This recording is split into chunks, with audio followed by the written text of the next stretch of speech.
Hola, buenos días. Nuevamente somos convocados en este domingo 22 de agosto, sea que estés en tu hogar, sea que estés en tu periodo vacacional, sea que estés donde estés. Qué bueno es reunirnos en torno al Señor, ¿verdad que sí? Que no hay distancias, que no hay momento, por decirlo de esta manera, que no hay lugar donde no podamos acercarnos al Señor. Y qué bueno es hacerlo en esta mañana como Iglesia Bethesda. Qué bueno es acercarnos a Él y adorarle, como dice su palabra, en espíritu y en verdad. Por tanto, queremos darte la bienvenida a este tiempo tan especial donde seguro el Señor nos va a sorprender a través de llamados, a través de testimonio, a través de su palabra y a través también de la alabanza. Por eso podemos mirar a las Escrituras y tenerlas en nuestra mente,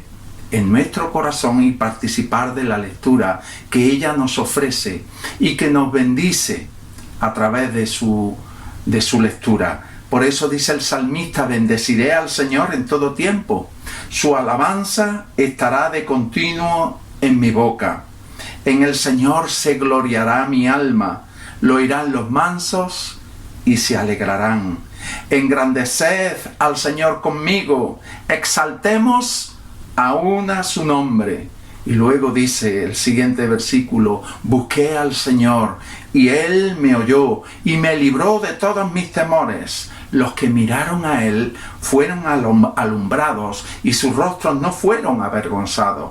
Este pobre clamó al Señor y lo libró de todas sus angustias, porque el ángel del Señor acampa alrededor de los que le temen y los defiende. Gustad y ved que el Señor es bueno. Pues con esta lectura del Salmo 34 tan preciosa, que nos edifica y nos bendice, vamos a dar comienzo a lo que es nuestra reunión, y deseamos en el Señor que seas bendecido en esta mañana.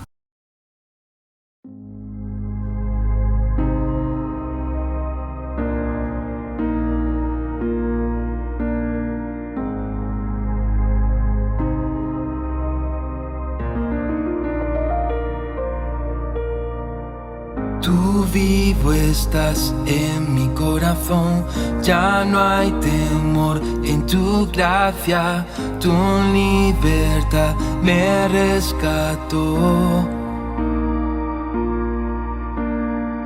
Perdido estaba y te encontré, yo clamo a ti y respondes, perfecto amor, perfecto amor. Mi temor, mis problemas, mi dolor, tú cargaste con tu amor. Nueva vida encontré en ti.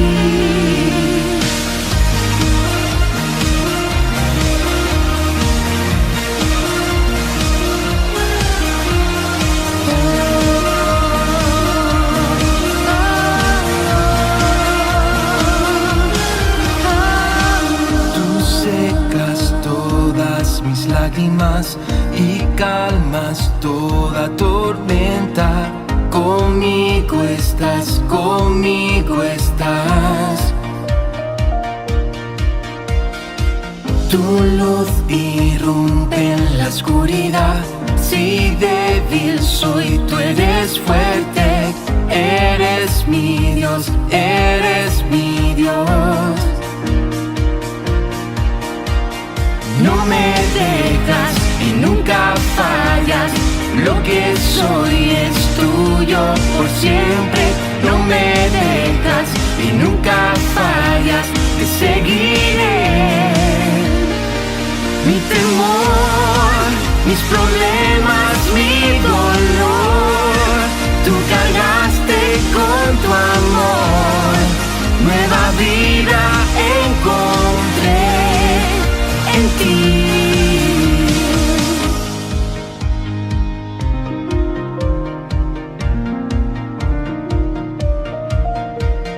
No me dejas y nunca fallas, Lo que soy es tuyo por siempre. No me dejas y nunca fallas, te seguiré.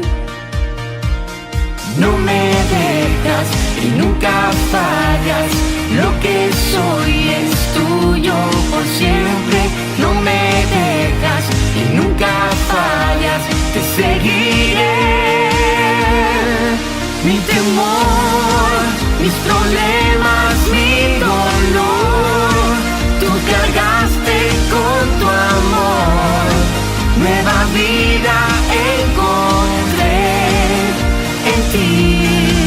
Mi temor, mis problemas, mi dolor, tú cargaste con tu amor.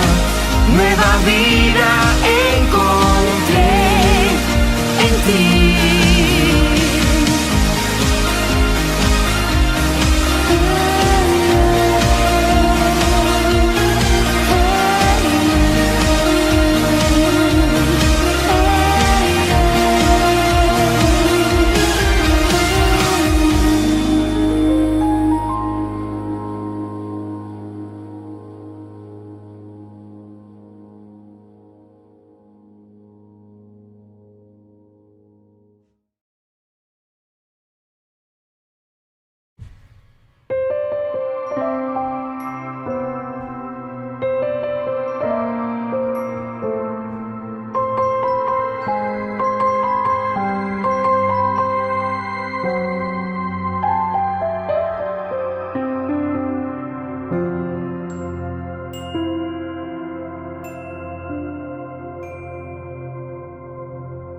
Vengo a alabarte, vengo a adorarte con todo lo que tengo, con todo lo que soy.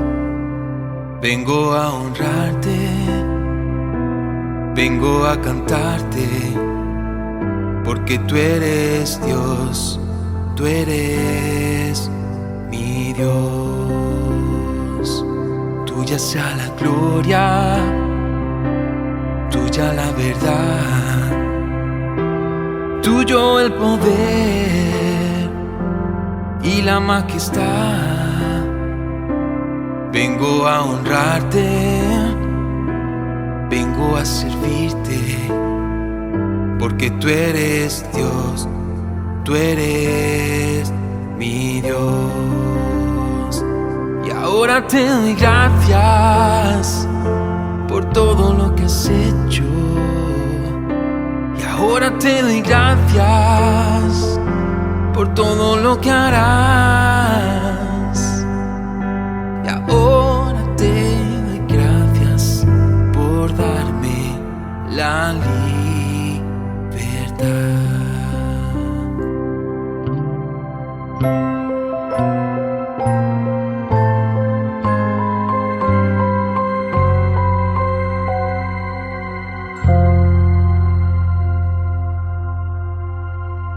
Vengo a alabarte, vengo a adorarte con todo lo que tengo, con todo lo que soy.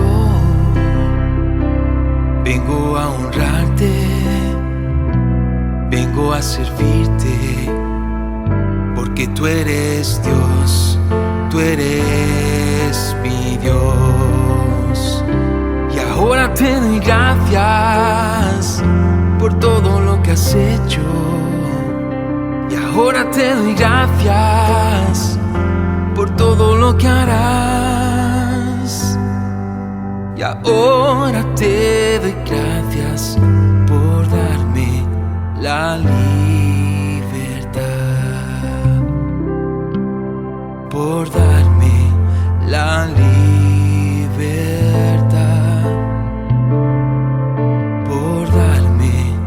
La libertad.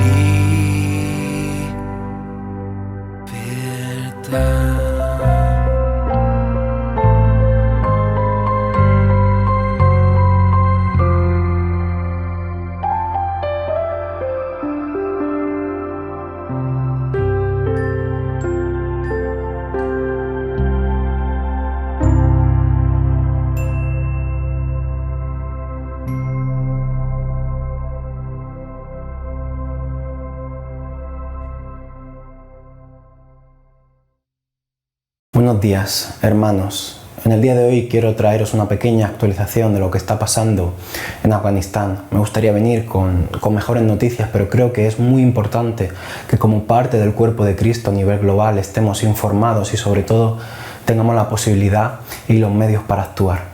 Como sabéis, porque se ha hecho eco en las noticias, en todos los medios, en estas últimas semanas los talibanes han conquistado Afganistán, han aprovechado la salida del ejército de los Estados Unidos que estaba controlando lo que sucedía en el país y han comenzado a conquistar las ciudades, las capitales, una a una hasta llegar a Kabul, la capital del país. Y mientras en Estados Unidos, en Occidente, estamos echando las culpas de unos a otros y diciendo, ¿no?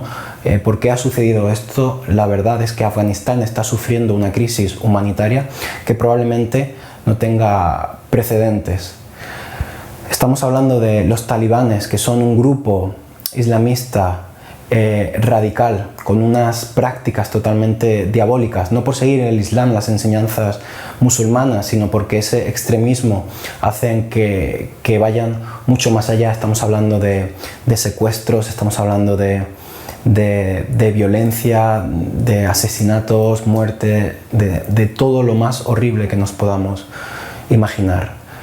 Los ciudadanos de Afganistán no están seguros, los diplomáticos no están seguros, los cristianos sobre todo no están seguros, las mujeres, los niños no están seguros, no hay nadie seguro en Afganistán aparte de aquellos que sigan estas enseñanzas extremas que promueven los talibanes.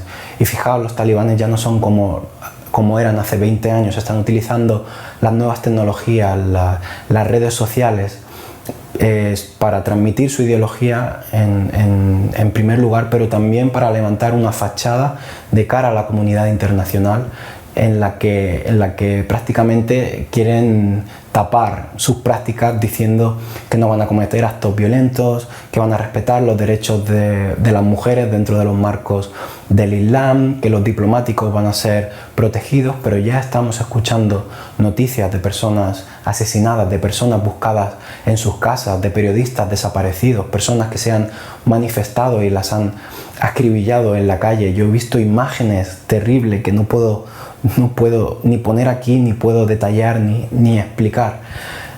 Nadie está seguro en Afganistán. Y sobre todo, hermanos, los cristianos. Fijaos, Afganistán ya era el segundo país en la lista mundial de la persecución, solo por detrás de Corea del Norte. Estamos hablando del segundo país del mundo donde más persecución hacia los cristianos habían, porque los talibanes ya controlaban algunos territorios. En esos territorios, y probablemente en la mayor parte del país, los cristianos no podían hacer su fe pública. Prácticamente se enfrentaban a la muerte. Esta era y es y va a ser la gravedad de seguir a Cristo en Afganistán. Hablamos de los cristianos como una minoría que va a ser atacada, pero la verdad es que hay un sector de población que puede sufrir incluso peores consecuencias, que son las mujeres cristianas. Fijaos, si hablamos del global de las mujeres, incluso las musulmanes, hay estadísticas que dicen que un 70 o incluso un 80% del total de mujeres de Afganistán están bajo lo que denominamos un matrimonio forzoso, es decir, un matrimonio impuesto a la fuerza. Incluso más de la mitad de las chicas son casadas antes de la edad mínima legal de 16 años. Cuando además estas mujeres son cristianas y por lo que sea reconocen públicamente su fe, las pocas que lo hacen, o se descubre su fe, no tienen ya ningún tipo de derechos, primero como mujeres y luego como cristianas, y se pueden enfrentar a lo peor, porque prácticamente pueden hacer con ellas lo que sea. Entonces, como decía antes, no hay nadie seguro en Afganistán bajo el control de este islamismo radical de los talibanes. Entonces, hermanos, una vez que conocemos esto, ¿qué podemos hacer? Pues la verdad es que la comunidad internacional, las organizaciones ahora mismo les ha pillado tan de sorpresa que aún están en shock, aún están desarrollando planes, aún están viendo qué se puede hacer a nivel político, a nivel diplomático, a nivel de ayuda humanitaria para intentar aliviar un poco esta crisis. Muchos afganos han huido. Probablemente miles y miles y miles y miles de afganos comenzarán a venir a Europa por la situación tan terrible que viven en su país. Prefieren arriesgarse a las circunstancias de un viaje, que para nada es seguro el ir de Afganistán a Europa para aquellos que no han podido venir en los transportes de los estadounidenses o de los europeos cuando han podido huir del país. Entonces, ahora mismo prácticamente a nivel humano tenemos las manos atadas, pero tenemos la confianza en un Dios todopoderoso, y creo que este es el momento de, como cuerpo de Cristo a nivel global, postrarnos en el suelo, hincar nuestras rodillas y simplemente orar y clamar, ayunar de forma diaria, que sea algo que esté en nuestros corazones permanentemente. Orar por el pueblo afgano, orar por aquellos que han podido huir para que encuentren un lugar seguro, pero también por aquellos que no han podido huir, por aquellos que han decidido quedarse para que sean protegidos de este terrible mal. Y sobre todo, hermanos, oremos por los cristianos, porque probablemente ellos sean los que puedan marcar la diferencia compartiendo el Evangelio. Ellos son esa pequeña luz en la oscuridad. Ellos son la herramienta que Dios puede usar para darle la vuelta a la situación en ese país. Lo hemos visto ya en otros países de Oriente Medio, en Siria, en Irak, como los cristianos, a través de ese amor que nos caracterizan, han sido agentes de cambio en situaciones muy similares, de pobreza extrema, de falta de recursos, de conflictos militares, una situación que ahora mismo se está viviendo en Afganistán. Entonces, hermanos, es importante que oremos, que no se nos olvide esta situación. Cuando veamos las noticias, cuando leamos un artículo, aprovecha esos minutos para orar por el pueblo afgano, por aquellos que han huido, por aquellos que se quedan, y para que no se apague la luz de la Iglesia en este país, que sea ese pequeño remanente de luz que Dios utilice para marcar la diferencia. Así que, hermanos, os animo a mantenernos fieles en la oración y a apoyar a nuestros hermanos en este país del mundo. Que el Señor os bendiga.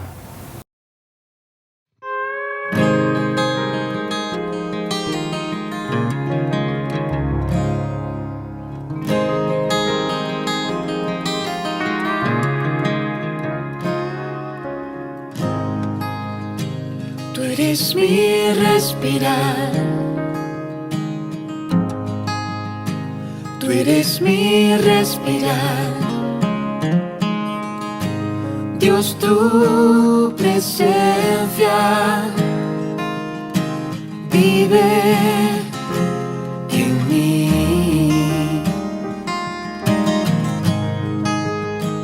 Tú eres mi pan, Señor. Tú eres mi pan, Señor. Dios, tus palabras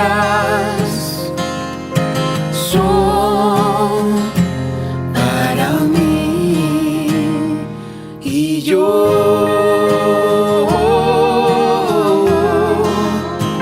te anhelo, Señor,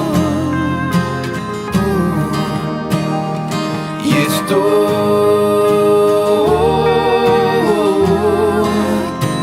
perdido sin ti.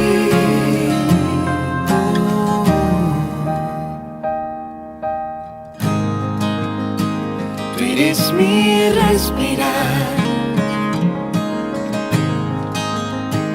tú eres mi respirar. Dios, tu presencia vive en mí.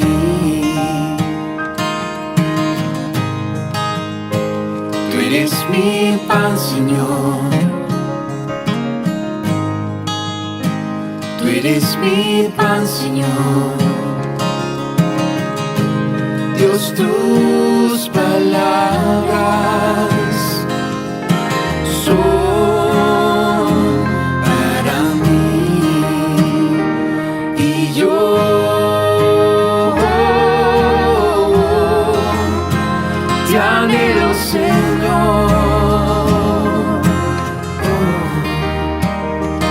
y estoy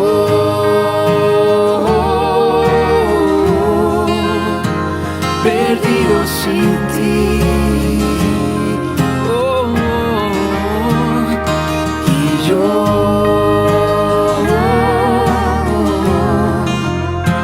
te anhelo, Señor. Y estoy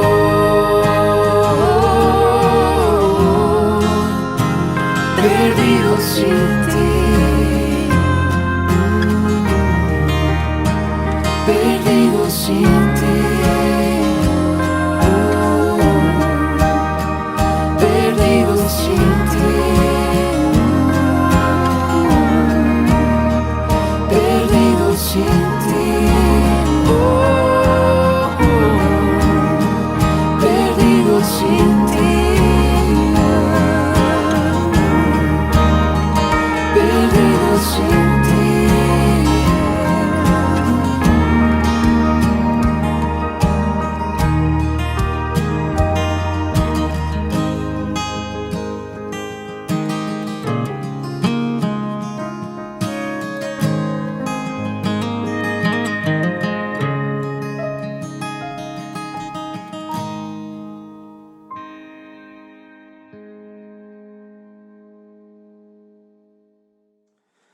Muy buenos días, queridos hermanos y hermanas y amigos todos. Como cada domingo somos convocados a celebrar nuestro culto de adoración, de alabanza, de gratitud y también para escuchar la palabra del Señor. Esta mañana me gustaría explicar un texto de la Sagrada Escritura que se encuentra en 1 Corintios capítulo 1, versículos 30 y 31. Seguramente muchos vais a recordar la explicación de este texto porque no hace mucho lo hice con motivo de una ocasión muy especial.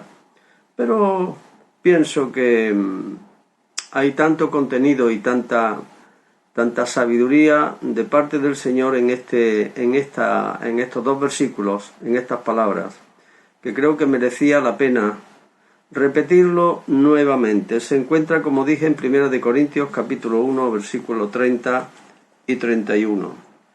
Dice: mas por él estáis vosotros en Cristo Jesús, el cual nos ha sido hecho por Dios sabiduría, justificación, santificación y redención, para que, como está escrito, el que se gloría, gloríese en el Señor. Todo el pasaje, si lo contextualizamos, comienza principalmente desde el versículo 18 y efectivamente hasta el versículo 31 y habla de la salvación, de cómo nos salvamos y a través de quién o de qué. La salvación, por otra parte, es un tema que ha preocupado siempre al ser humano desde la caída en el pecado de nuestros primeros padres, Adán y Eva.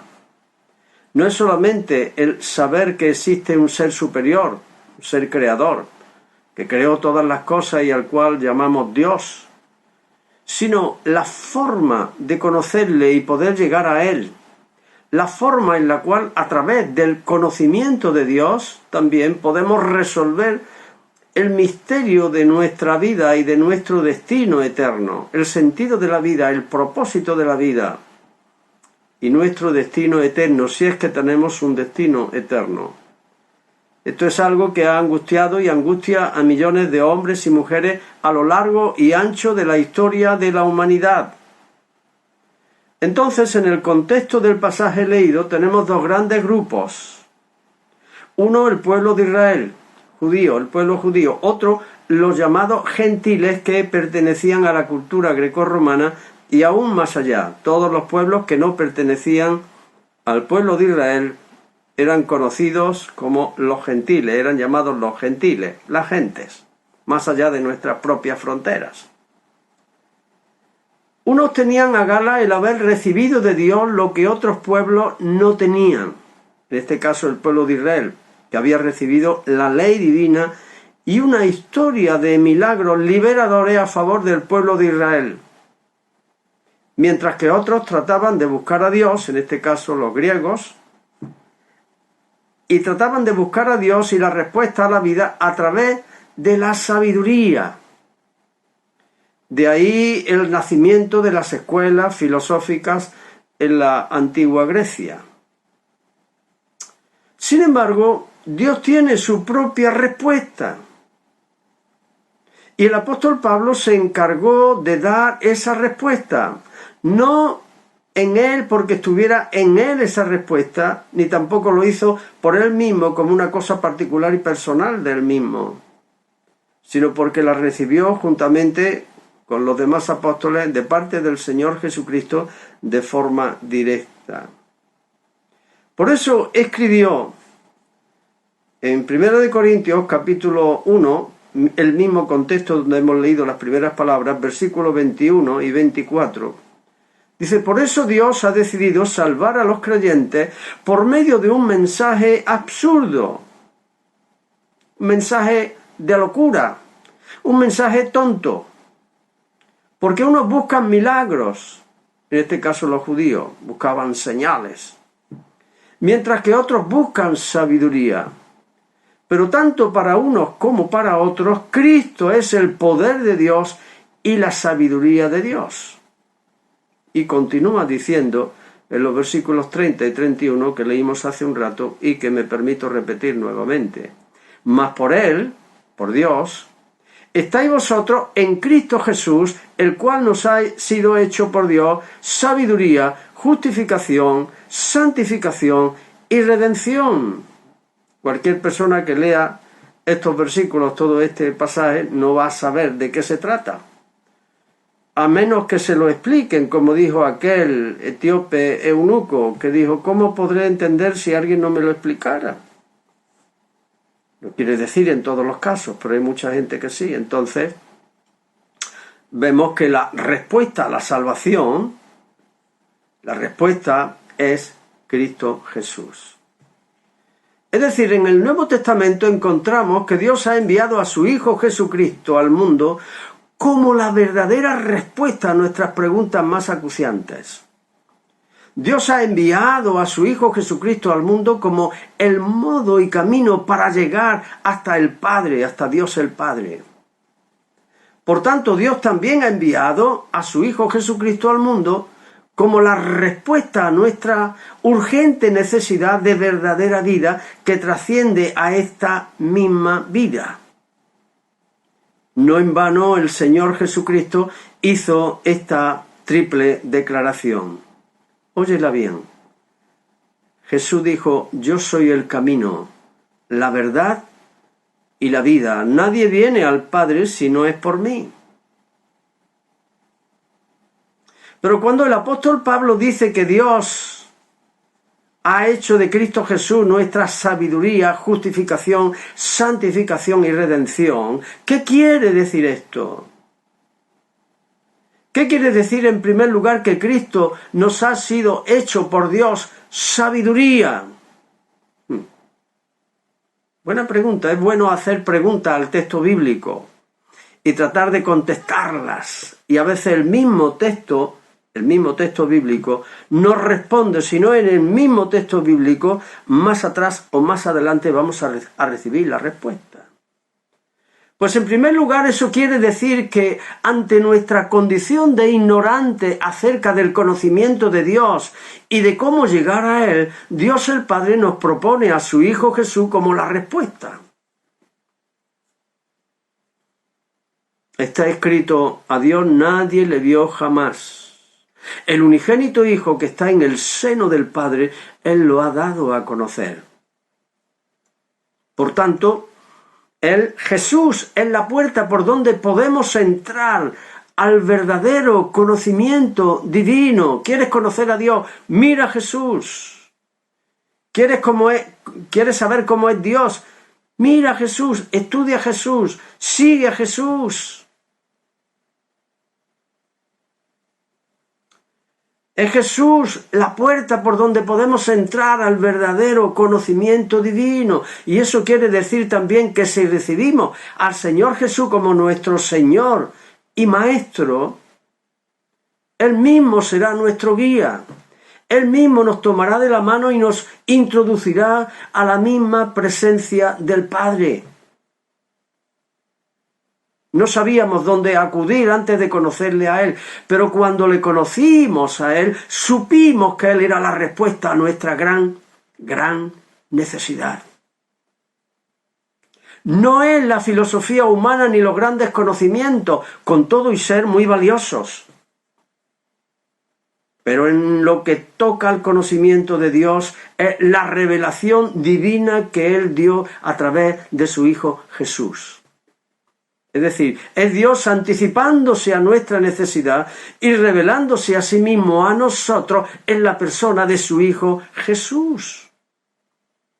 Por eso el apóstol Pablo dijo a los creyentes de Corinto, dice, mirad y ved que no hay mucho entre vosotros sabios, sino que a lo necio del mundo eligió Dios para avergonzar a los sabios. Ni hay muchos poderosos entre vosotros, sino que a lo débil del mundo eligió Dios para avergonzar a los fuertes, y a lo menospreciado y a lo que no es, para deshacer lo que es, a fin de que nadie se jacte en su presencia.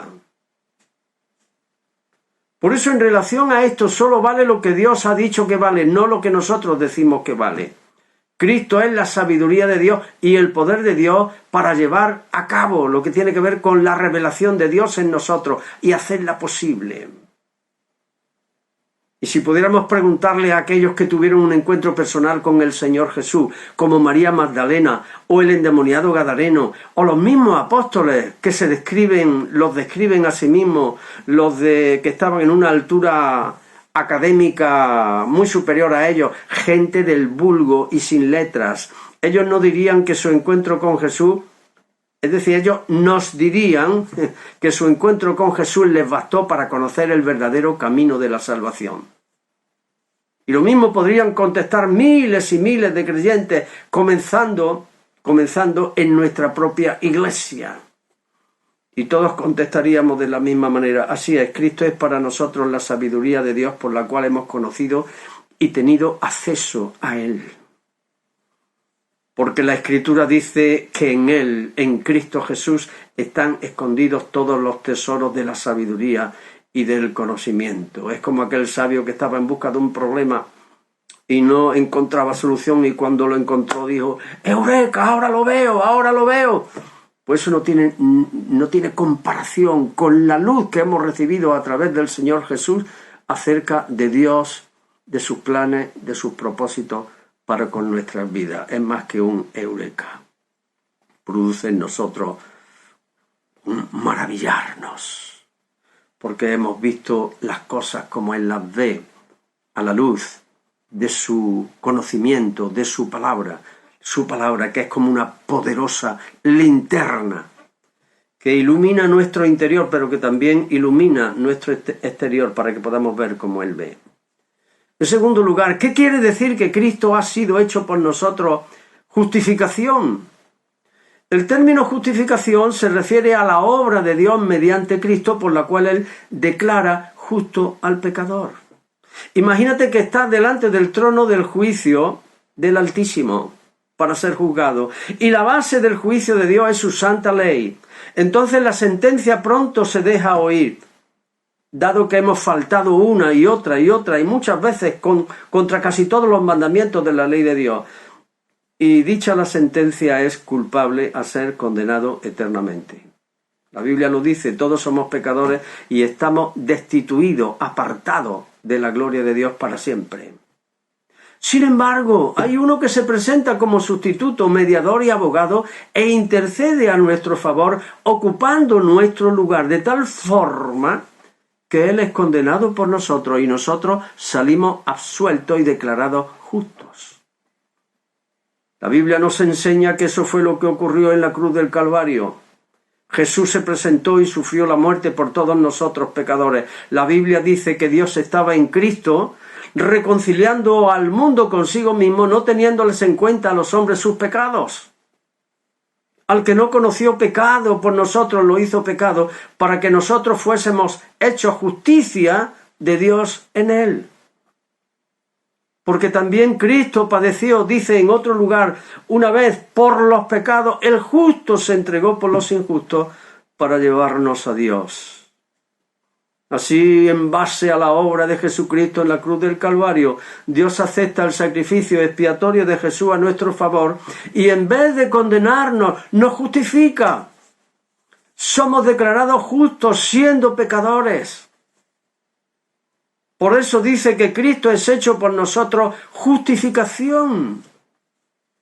De ahí que al sabernos justificados nos embargue un sentimiento de paz y de gozo indescriptible. Eso fue lo que le pasó a Lutero, que estuvo toda su vida tratando de conseguir el perdón de pecado, de sus pecados, y liberarse de la angustia que tenía por medio de hacer obras, sacrificios, ayunos, oraciones y tantas cosas. Pero fue leyendo la epístola a los romanos que comprendió que él era efectivamente algo que él sabía, un pecador. Pero cuando leyó el capítulo 3, donde dice que somos justificados gratuitamente mediante la gracia por la fe en la sangre derramada por Jesús en la cruz del Calvario, dice entonces somos justificados gratuitamente. Y al llegar al capítulo, después de pasar por el capítulo 4, llegar al capítulo 5 y dice, justificados pues por la fe tenemos paz para con Dios por medio del Señor Jesucristo. Y él también dijo, no dijo eureka, dijo, aleluya, soy justificado gratuitamente, ya no tengo que hacer más sacrificios por el pecado, ya no tengo que tratar de alcanzar, porque no lo voy a alcanzar nunca, es una obra de Dios y que la otorga gratuitamente al pecador arrepentido. Sin embargo, hemos de aclarar que eso no sucede de forma automática, sino que es necesario que el ser humano ponga fe en la persona y en la obra del Señor Jesucristo en la cruz y arrepentido acuda a Él confesándole como su Señor y Salvador. Un pecador no puede entrar en el reino de Dios sin arrepentirse de sus pecados y haber experimentado la conversión, dar media vuelta y en vez de andar como anduvo durante toda su vida, andar ahora conforme a los caminos y a la voluntad de Dios. ¿Te ha pasado esto? ¿Has pasado por esa bendita y bienaventurada experiencia? Porque sin duda es lo mejor que te puede pasar en la vida. Pero seguimos. En tercer lugar, ¿qué quiere decir que Cristo ha sido hecho por nosotros santificación? La santificación está asociada a la justificación de forma inseparable, no lo olvidemos. Lo mismo que todo lo demás, de otra forma ninguna justificación divina del pecador tendría efectividad alguna. Imagínate por un momento que Dios nos justificara y nos dejara solo con la declaración de justo. Yo te declaro justo. Una vez que saliéramos de su presencia, estaríamos pensando, hablando y haciendo las mismas cosas que hacíamos antes. Y es que si Dios no interviene haciendo algo más, nosotros no tendríamos remedio. Entonces un pecador no puede ser justificado por Dios si previamente Él no ha llevado a cabo una obra santificadora en el pecador. Es decir, una obra mediante la cual Dios le aparta y en la medida que le aparta le va limpiando interiormente de su pecado. Un creyente como tú o como yo, antes de confesar a Jesús como Señor y Salvador, ha sido santificado por Dios. Hemos sido santificados por Dios. Eso quiere decir que en tanto Dios nos llamaba por medio del Evangelio, nos apartaba y con su luz nos fue facultando para que viésemos nuestro propio estado real delante de Dios. Y sólo así el pecador puede proceder al arrepentimiento y verse como es realmente un pecador perdido. Luego, una vez que recibe a Cristo como su Señor y el Maestro de su vida, lo que nos pasó a muchos de nosotros aquí, la obra de santificación sigue y seguirá el resto de nuestros días, porque las tentaciones y la guerra espiritual seguirán mientras estemos en este cuerpo mortal y en este mundo impío que vive de espaldas a Dios. Un ejemplo de santificación, y me va a perdonar la persona que ha presidido que lo mencione, pero merece la pena. Se produjo al comienzo del nacimiento de nuestra iglesia, en 1980-81. Estábamos en el césped de nuestro antiguo barrio. Allí se juntaban muchos jóvenes para oír nuestras canciones y luego les testificábamos del Evangelio. Allí muchos conocieron al Señor Jesús. A veces venían hasta y se juntaban hasta 35 y 40 jóvenes. Muchos de ellos necesitados de la santificación, de la libertad y de la salvación. Pero había dos de unos 17 o 18 años que eran unos metepatas que siempre estaban buscando gresca. Un día, estando con todos ellos, yo subí a casa para enseñarle a un hermano el piano que habíamos comprado para nuestras niñas. Pero mientras tanto, uno de esos jóvenes metepatas le arreó un cabezazo sin venir a cuento a uno de nuestros jóvenes en pleno rostro. Pero sin venir a cuento, un cabezazo aquí en la nariz, en pleno rostro. Y el otro dice, ¿por qué hace eso? Y le arreó un sopapo al otro, que seguramente se estará acordando todavía de aquello. Cuando yo bajé del piso, ya había pasado todo, y el joven que le respondió de esa manera me contó lo que había pasado y me decía llorando, pero Ángel, es que le he respondido con violencia, y eso no le agrada al Señor. ¿Tú crees que el Señor me perdonará? Y yo le dije, claro que sí, hombre, claro que sí. Tú no lo has hecho como lo ha hecho el otro. Y la prueba es que ahora lo estás lamentando. Pero el Señor lo sabe y te perdona. Tranquilo, Antonio.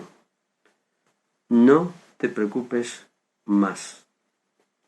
Y así nuestro querido hermano Antonio Baena fue restaurado y consolado. La santificación en el creyente hay no solamente nosotros y nuestros vecinos y nuestros amigos, los políticos. La santificación en el creyente implica que somos limpios de nuestras violencias, de nuestras corrupciones, de nuestras mentiras, de nuestros engaños, de nuestra injusticia, de nuestras fornicaciones y adulterios y de tantas cosas que ensucian la vida y que nos mantienen o nos mantenían apartados de Dios y amargan y estropean las relaciones humanas. Y si Dios nos ha declarado justos, no es para que sigamos pensando y hablando y haciendo las mismas cosas que antes, sino para que seamos diferentes. Si Cristo ha sido hecho por nosotros santificación, es para que nosotros seamos como Él. Hemos sido llamados a ser santos. En cuarto lugar, ¿qué quiere decir que Cristo Jesús nos ha sido hecho por Dios para nosotros redención? La redención es el acto de Dios por medio de la cual el pecador es liberado del pecado previo pago de un rescate. La justicia de Dios demandaba del ser humano obediencia a la ley divina. Él es nuestro creador y tiene todo el derecho sobre nosotros, pero el ser humano ha venido a caer en un estado de esclavitud y a merced del pecado del diablo y de las fuerzas de maldad que operan en este mundo, y de una forma u otra vive en un estado de esclavitud, de una forma o de otra, da igual. Y aquí entran todo tipo de adicciones y esclavitudes. Esclavitud al dinero, al sexo, a la droga, al alcohol, a la mentira, a la corrupción, a la pornografía y a todo tipo de injusticias y maldades por los cuales nos identificamos los seres humanos. Incluso esclavitudes dentro del marco de la religión, que quizás son posiblemente las peores, y el Señor Jesús las denunció tanto, tanto y tanto. Y en ese estado y condición solo nos espera la muerte, es decir, la separación eterna de Dios, como decíamos antes cuando hablamos de la justificación. Sin embargo, ya hemos dicho anteriormente que Cristo Jesús se presentó por nosotros para pagar por medio de su propia muerte el precio del rescate. Así que podemos hablar de redención, es decir, la compra de nuestra libertad por medio del precio pagado por Cristo Jesús. Para eso Él entregó su propia vida, derramando de su propia sangre hasta la última gota, por nuestra redención.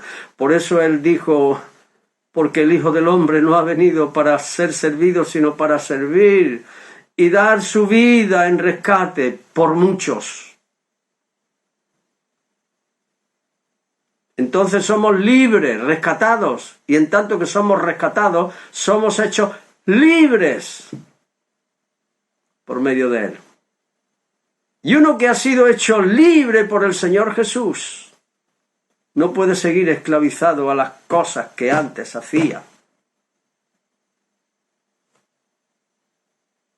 Así, de esta manera, el apóstol Pablo nos presenta una serie de doctrinas, 4 aquí: sabiduría, justificación, santificación, redención, y no son las únicas que hay, que nos producen un beneficio tan salutífero, tan bueno, tan liberador,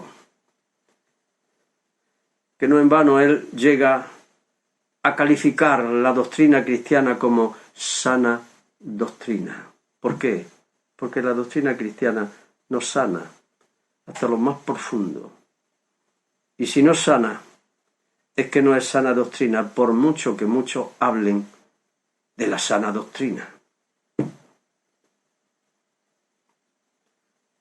Así que, concluyendo, Dios ha hecho de Cristo Jesús para nosotros sabiduría, justificación, santificación y redención. Sabiduría que nos abre el camino para llegar al Padre.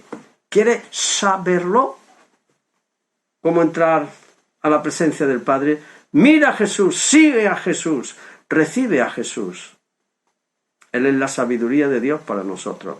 Justificación, porque siendo pecadores nos declara justos y nos libera de esa manía del ser humano de querer justificarse delante de Dios por medio de sus propias obras. Yo tengo que ganar la salvación, eso lo hacía yo cuando era católico. Cuando cometía un pecado, después trataba de hacer 10 obras buenas para conseguir ser justificado delante de Dios. Eso es una herejía. Muy buena intención, pero equivocada intención. Tenemos que mirar al Señor Jesús, por medio del cual somos justificados. Santificación, para que en tanto que somos declarados justos, somos creyentes declarados justos, seamos apartados y limpiados y no sigamos siendo como éramos. Sed santo. El llamado a los creyentes es: sed santos porque yo soy santo.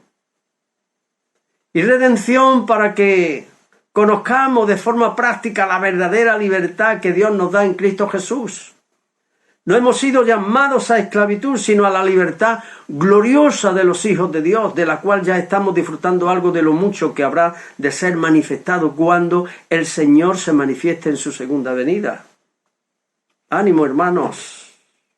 Nuestra esperanza es grande, nuestra esperanza es eterna, nuestra esperanza es bienaventurada, nuestra esperanza no se marchita, no se corrompe. Es real, más real que todo lo que podemos ver, pesar, contar, más que lo físico, porque lo que se ve, dice el apóstol Pablo, es temporal, pero lo que no se ve es eterno.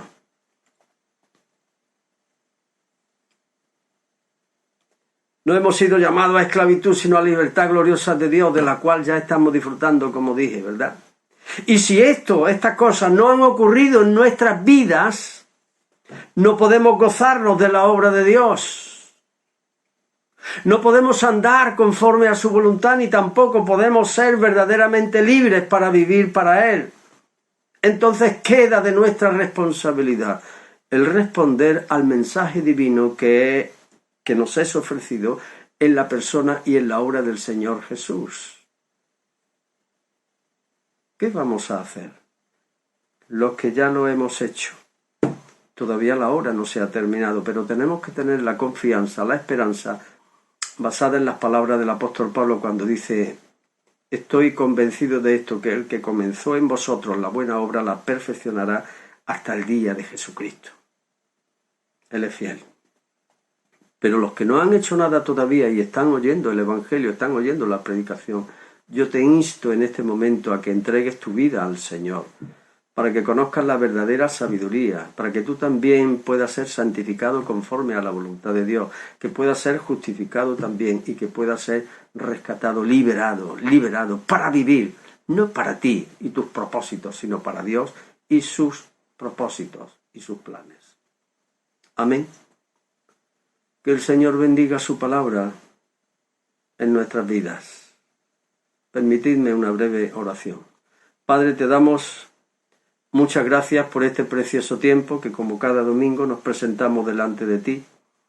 Gracias, Señor, por que podemos tributarte adoración, alabanza, gratitud, y esto ha sido hecho posible por medio de la obra del Señor Jesucristo, que ha tenido lugar, Señor, en nuestras vidas y que hemos experimentado y estamos experimentando y seguiremos experimentando aún más, hasta que Él venga, se cumpla esa promesa de su segunda venida. Pero te ruego, Señor, y te pedimos todo, Señor, por aquellos que no han entrado todavía a formar parte de esta gracia, a vivir acorde con esta gracia y esta sabiduría. Y pedimos, Señor, que tú obres por medio de tu palabra y el poder de tu Espíritu Santo para que esto sea posible, para que muchos puedan, después de oír tu palabra, entregar sus vidas al Señor y Maestro de nuestras vidas, a nuestro Salvador, y de esa manera puedan conocer experimentalmente lo que eso significa. Te lo pido, Señor, y te lo pedimos en el nombre del Señor Jesucristo, tu Hijo amado. Amén. Que el Señor bendiga su palabra. Muy bien, queridos hermanos, estamos agradecidos al Señor por su palabra y también por esta oportunidad, por esta responsabilidad y por el privilegio que nos concede de orar los unos por los otros. Y qué importante en este tiempo es orar por aquellos que sufren persecución, como les está ocurriendo a nuestros hermanos y también a aquellos que son más vulnerables ante el fundamentalismo radical de lo que es el Islam. Por tanto, queremos convocaros en este tiempo a interceder, a orar, a buscar al Señor y orando por las necesidades de la iglesia perseguida. Es por ende que podemos decir que nos convocamos el martes para estar en la presencia del Señor, para orar por las necesidades de la iglesia y para pedirle al Señor que bendiga aquellas necesidades que urgen y que son más necesarias dentro de nuestra comunidad, como son los ministerios, que en definitiva son personas que están llevando y que están trabajando dentro de la obra del Señor. Por tanto, el martes estamos convocados, el martes estamos citados para nuestro tiempo de devocional y también lo que será posteriormente o antes, según gustes, nuestro tiempo de oración. Ahora queremos inclinar nuestra cabeza y orar al Señor para despedirnos. Padre Celestial, muchas gracias te damos en esta mañana por tu palabra, por los testimonios, por el llamado a orar a ti, por tu iglesia y a orar los unos por los otros.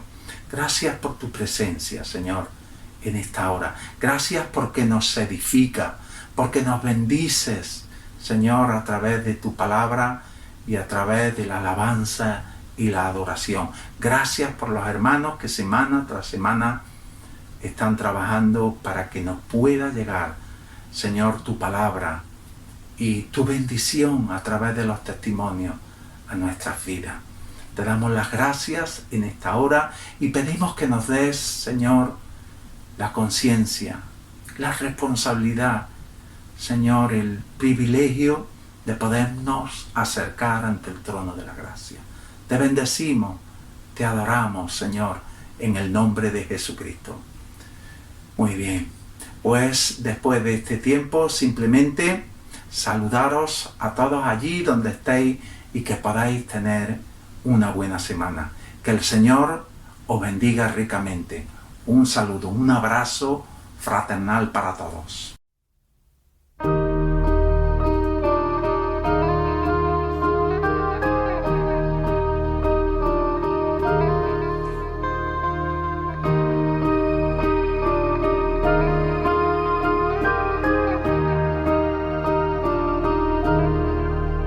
Tómame en las manos que hicieron los cielos. Hállame en la gracia que me redimió. Del lodo me sacó, mis pasos afirmó. su nombre Él me dio, mi corazón restauró.